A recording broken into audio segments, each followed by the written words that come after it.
Bueno, venga, vamos a pasar a la lección 12. Si os sirve, es una lección bastante más tranquila. De hecho, yo considero, de mi punto de vista, es la lección más fácil del tema. Es una lección bastante introductoria.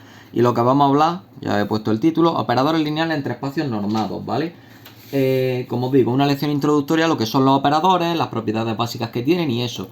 En realidad, y os lo comento primero sin escribir nada, un operador no es más que una aplicación.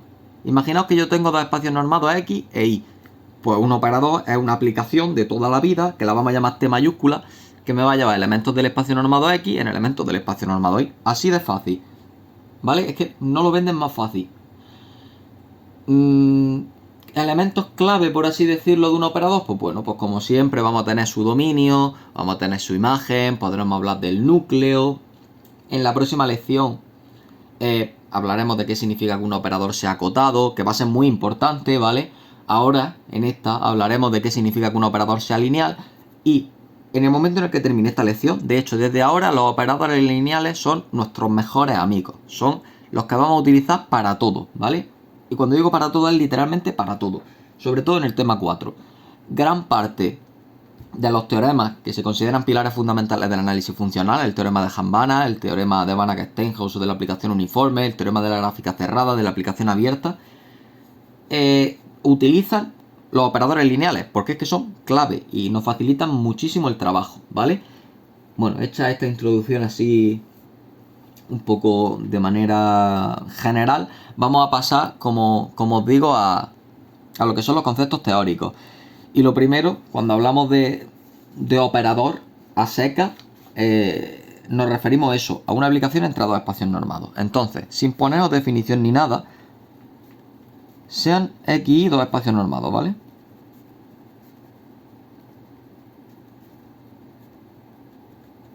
¿Ok? Pues si tengo dos espacios normados, entonces un operador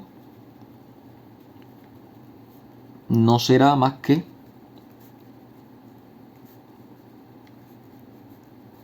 T de X en Y.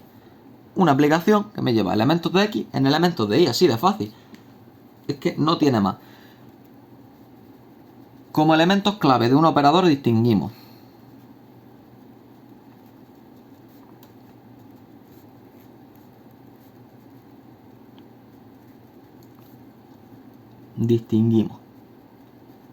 los que ya os adelantaba. Primero, el dominio de un operador. ¿Qué es el dominio? Pues digamos el conjunto de puntos para los cuales puedo asociar una imagen, ¿no? Sería, por así decirlo, vamos a ponerle, este es el conjunto de los elementos del espacio para los cuales existe una imagen, ¿no? Ya os dije, yo lo recuerdo, que nosotros no vamos a acostumbrar a poner t de x en así. O sea, t paréntesis x no lo vamos a acostumbrar a poner así. ¿Vale? Vamos a acostumbrar a ponerlo sin paréntesis porque es que es la notación clásica del análisis funcional. Y como todos los apuntes están hechos así, si es solo un elemento, pues lo pondremos así. Si es, por ejemplo, t de x más y, pues entonces sí que nos va a quedar más remedio que poner paréntesis. Pero si es solo t de x, pues lo dejaremos así, ¿vale? Porque es como se utiliza en los libros clásicos del análisis funcional. De hecho, si os vais a los apuntes, pues lo veréis, que se hace esa mención, diciendo no ponemos t paréntesis x paréntesis, sino que lo ponemos así, ¿vale? En fin, el dominio, que me voy por petenera, es el conjunto de elementos para los cuales existe una imagen. Y en cuanto a la notación, pues lo denotaremos como dominio de t, es decir, d de t, el dominio del operador, ¿vale? Igual que está el dominio, pues está la imagen.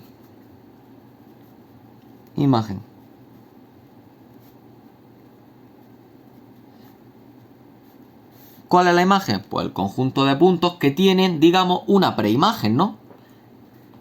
Sería el conjunto de elementos de Y, fijaos la diferencia, ya lo sabéis, lógicamente. El dominio se define sobre el espacio de partida y la imagen sobre el espacio de llegada. Son cosas muy básicas, pero bueno, yo las recuerdo. Entonces el conjunto de puntos del espacio de llegada, de modo que existe un elemento en el espacio de partida del cual es imagen, ¿no? De toda la vida. Es como lo he dicho, en realidad, es que no tiene más misterio. Es el conjunto de puntos para los cuales le puedo encontrar una preimagen. Y lo denotaremos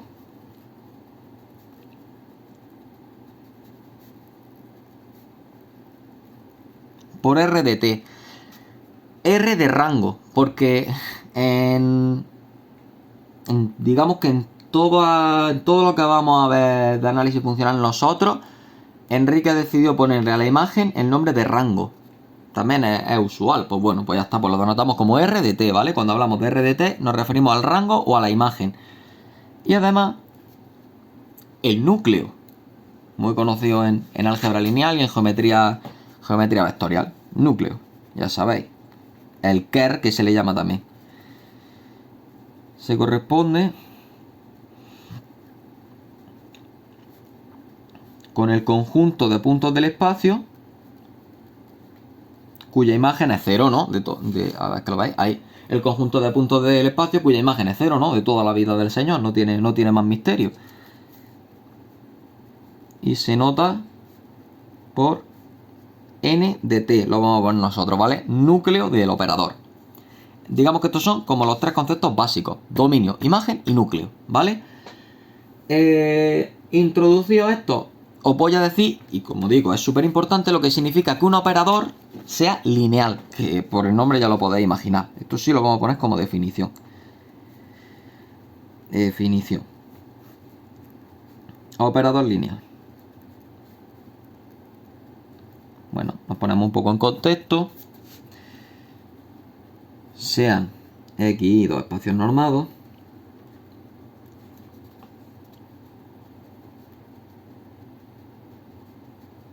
Y T de X en Y un operador, ¿vale?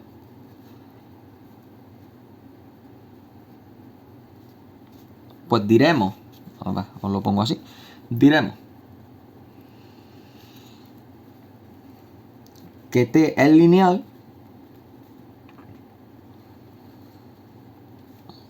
si para cualesquiera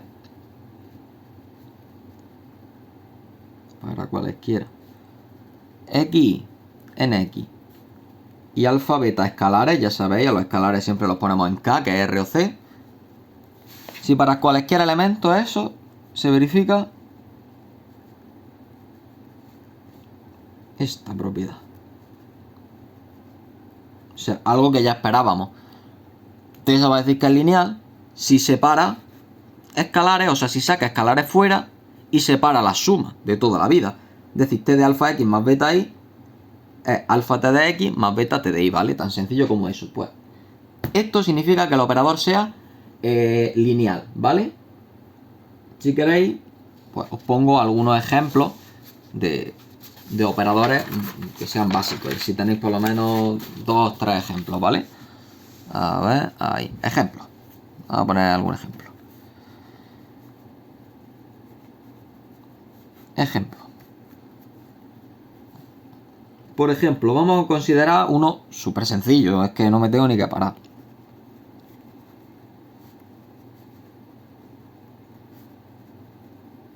Consideramos aquí un espacio normado y el operador T que va a ir de X en X. De modo que T de X es X, es decir, la identidad de toda la vida, ¿no? El que asocia X, el elemento X, pues esto es un operador lineal.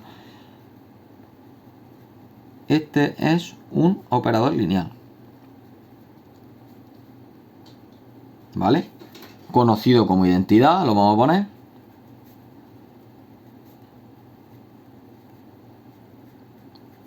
Y se denota, pues como toda la vida.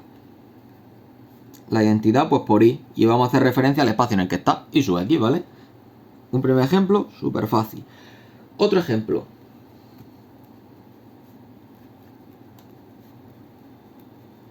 P de AB es el espacio de los polinomios, ¿vale? De toda la vida. Los polinomios en el intervalo AB. Y T del espacio en el espacio. Vamos a poner dada por... vale. Mira, vamos a poner, por ejemplo, T de X igual a X'. Es decir, el operador sobre el espacio de polinomios que a cada polinomio le asocia su derivada, ¿vale? Pues este también es un operador.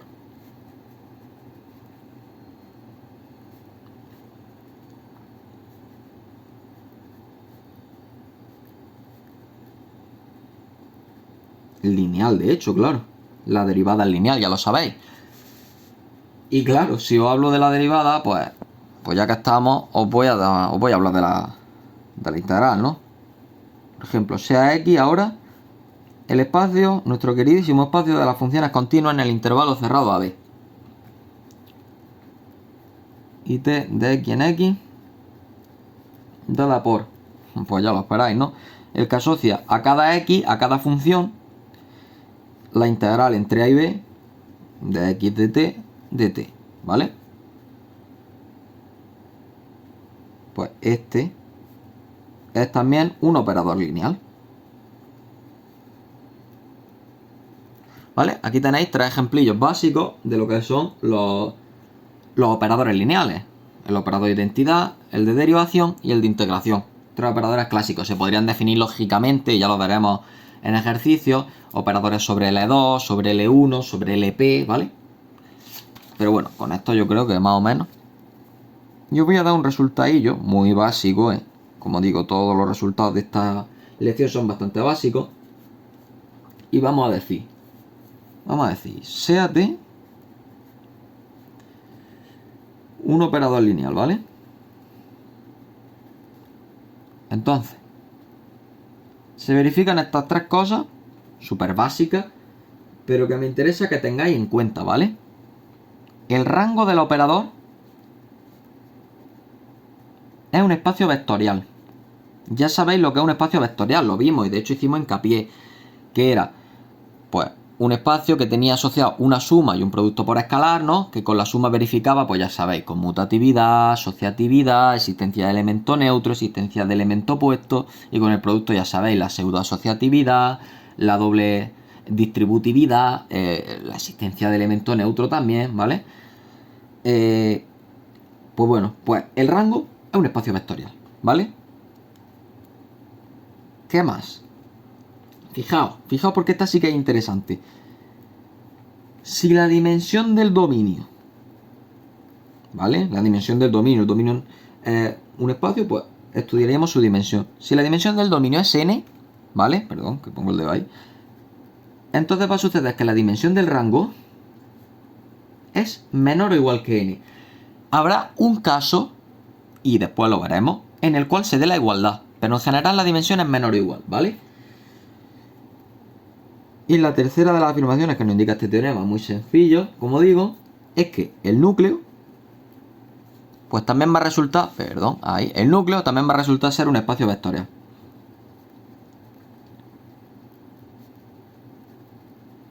¿Vale? El núcleo también es un espacio vectorial. Es decir, rango y núcleo son espacios vectoriales. Y si la dimensión del dominio es n, pongamos 10, entonces la dimensión del rango será menor o igual que 10. Y habrá un caso en el cual la dimensión sea exactamente igual a 10. Que es lo que vamos a ver precisamente con el último teorema de esta lección. Como ya os he dicho, esta lección tenía muy poquita teoría, los ejercicios son muy sencillos, vamos a hacer un par de ejercicios, pero son muy fáciles, ¿vale? Digamos que si esta lección tuviese un resultado importante, un resultado clave, sería precisamente este, el teorema del operador inverso, ¿vale? Es como el teorema de la función inversa de cálculo, pero versión operadores. Bueno, pues ya está. Teorema del operador inverso. Aquí lo tenemos. ¿Qué nos va a decir este teorema del operador inverso? Nos va a proporcionar bajo qué condiciones existe el inverso y en caso de existir el operador inverso, qué propiedades verifica, ¿vale? Pues bueno, pues primero, como siempre, nos situamos sobre el contexto o sobre la hipótesis necesaria. Diríamos, sean X e Y dos espacios normados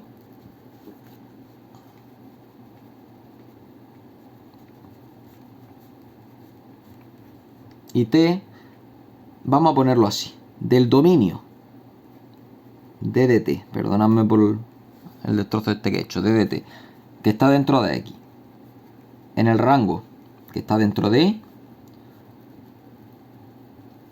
un operador lineal, ¿vale? Como digo, ya nos vamos a situar casi siempre, por no decir siempre, bajo el contexto de operadores lineales. Pues bueno, bajo estas condiciones, fijaos lo que se satisface. Primero, atento, nos va a proporcionar la primera condición cuando existe, de hecho nos va a caracterizar, mejor dicho, cuando no existe el operador inverso, que es algo que vaya a ver que ya conocemos. El operador inverso, t a la menos 1, existe si y solo si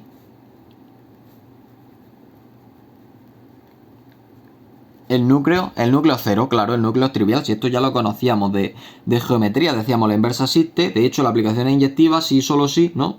El núcleo es cero, eso ya lo sabemos, ¿no? Porque esto significa ser inyectiva. Si es inyectiva, admite inversa. Lo sabemos, ¿no? De análisis, de cálculo, de geometría. Esta propiedad la hemos visto 1000 millones de veces, escrita de distintas formas. Podríamos decir, t a la menos 1 existe si y solo si es inyectiva. Bueno, si solo si t es inyectiva. T a la menos 1 existe si solo si el núcleo es cero. Bueno, vale, como queráis ponerlo, pero esta propiedad la hemos visto 100 millones de veces. Más cosas que podemos garantizar. Si t a la menos 1, que ojo, no lo he puesto, pero sabéis de dónde a dónde va t a la menos 1, ¿no? T a la menos 1 iría de y en x. Si t va de x en y, pues t a la menos 1 va de y en x, ¿vale? Hasta ahí todo claro. Pues bueno, si t a la menos 1 existe, si la inversa existe, entonces es lineal. Automáticamente no me tengo que calentar la cabeza con nada. Si yo tengo un operador lineal, aquí lo tenéis, operador lineal, que admite inversa, entonces inversa es lineal, directamente. Ni lo tendría que probar ni nada, me lo garantiza el teorema de existencia del operador inverso. Y la tercera, y es lo que adelantaba ya antes, es que si la dimensión del dominio es n, la dimensión del rango es n. ¿Vale? Ojo, siempre y cuando exista la inversa. ¿Vale? Es decir, si existe la inversa y la dimensión del dominio es n, la dimensión del rango es n. ¿Vale? O sea, el caso siempre era menor o igual, pues en el caso en el cual exista la inversa, la dimensión del rango también coincide. Para finalizar esta parte de teoría, una breve anotación que os quiero hacer, que la sabéis también, pero bueno, yo os la digo. Imaginaos que tenemos dos operadores lineales, t y s, por ejemplo. Os lo voy a escribir ya que estamos. Sean ts, dos operadores lineales, ¿vale?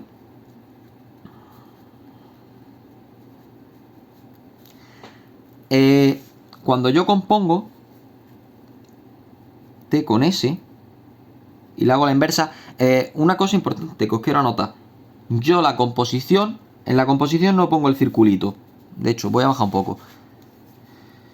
Para mí, t compuesto con s, que se escribe de derecha a izquierda, ya lo sabéis, t compuesto con s, para mí no es esto. Para mí t compuesto con s es como si fuese un producto, así, st. Para mí y para todos los que hablamos de análisis funcional, ¿vale? Más que nada porque somos unos vagos y por comodidad la notación. Es decir, si veis st, así, significa t compuesto con s.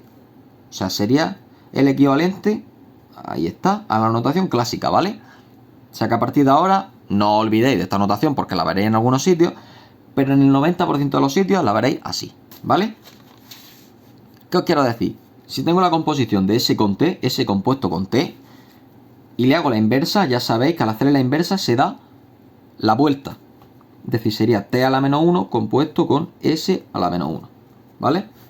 Esta notación tenerla en cuenta porque seguramente salgan ejercicios en los cuales tengamos que utilizar operadores lineales y su inversa. Y tendremos que darle la vuelta o nos saldrán las cosas, ¿vale? Pues esto en cuanto a la parte de teoría. Vamos a hacer ejercicios que lo grabo en el siguiente vídeo.